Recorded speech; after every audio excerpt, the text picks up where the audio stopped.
ইষ্টপ্রাণ দাদা ও মায়েদের প্রত্যেককে জানাই আমার আনন্দিত জয়গুরু। আশা করি আপনারা ঠাকুরের দয়ায় বেশ ভালো আছেন। আমিও ঠাকুরের দয়ায় বেশ ভালোই আছি। পরম প্রেমময় শ্রী শ্রী ঠাকুর অনুকূল চন্দ্রের নারী নীতি গ্রন্থ পাঠ করব এবং তার ব্যাখ্যা করার একটু চেষ্টা করব। প্রত্যেক দিনই ঠাকুরের বিভিন্ন গ্রন্থ থেকে একটু করে বাণী পাঠ করি এবং তার ব্যাখ্যা করার চেষ্টা করি যতটুকু আমি বুঝি। আর এই ভেবেও খুব ভালো লাগছে যে আপনারা সেই ভিডিওগুলো দেখছেন, শুনছেন এবং ভিডিও শেষে কমেন্টস করছেন এবং সেই ভিডিওগুলো শেয়ারও করছেন। খুবই ভালো লাগছে আমার। তো আজও বলছি আপনাদেরকে ভিডিওটা স্কিপ না করে অবশ্যই একটু শুনবেন এবং ভিডিও শেষে অবশ্যই আমাকে কমেন্টস করে জানাবেন যে আমি যে ব্যাখ্যা করলাম, যতটুকু আমি বুঝতে পারছি, যতটুকু আমি বুঝি, তো যে ব্যাখ্যাগুলো করছি তা সঠিক হচ্ছে কিনা। তো শুরু করছি আজকে পরম প্রেমময় শ্রী শ্রী ঠাকুর অনুকূল চন্দ্রের নারীর নীতি গ্রন্থ পাঠ ও তার ব্যাখ্যা। বিবাহে অনুলোম ও প্রতিলোম। ঠাকুর বিবাহ সম্বন্ধে বলেছেন কি অনুলোম ও প্রতিলোমটা কি। অনেকেই আমরা জানি না বিবাহে অনুলোম আর প্রতিলোমটা কি। ঠাকুর কি বলেছেন তা আমি একটু ব্যাখ্যা করার চেষ্টা করছি।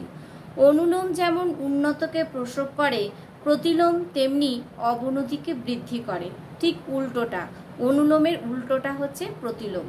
অনুলোম যেমন উন্নতকে প্রসব করে, অনুলোম কি করছে? উন্নতকে প্রসব করে। প্রতিলোম তেমনি অবনতিকে বৃদ্ধি করে, অবনতির দিকে বৃদ্ধি করে, অবনতিকেই ডেকে আনে প্রতিলোম। আর অনুলোম কিন্তু উন্নতিকেই প্রসব করে।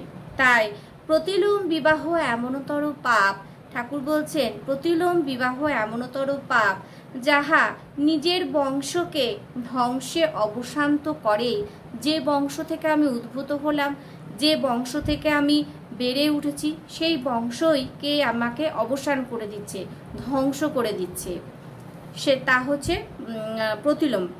তাহা ছাড়া পারিপার্শ্বিক মানে নিজের বংশকে তো ধ্বংস করবেই, প্রতিলোম নিজের বংশকে তো ধ্বংস করবেই। এবং তাছাড়া কি বলছে?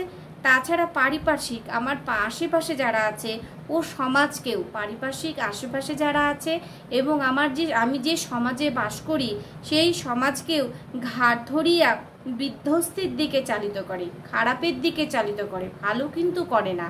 তাই প্রতিলোম কিন্তু ঠাকুর সবসময় বলছেন প্রতিলোম বিবাহ ভালো নয় এবং প্রতিলোম বিবাহ অবনতিকেই বৃদ্ধি করে, অবনতির দিকেই নিয়ে যায়।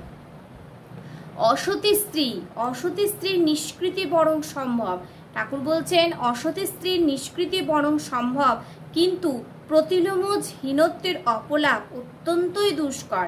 প্রতিলোম বিবাহ হয়ে গেল এবং প্রতিলোম বিবাহ হওয়ার পরে যে সন্তান সন্ততিটা আসে সেটা হচ্ছে প্রতিলোমজ হীনত্বের অপলাপ অত্যন্তই দুষ্কর। তা কিন্তু মানে রক্ষা করা প্রচণ্ডই দুষ্কর।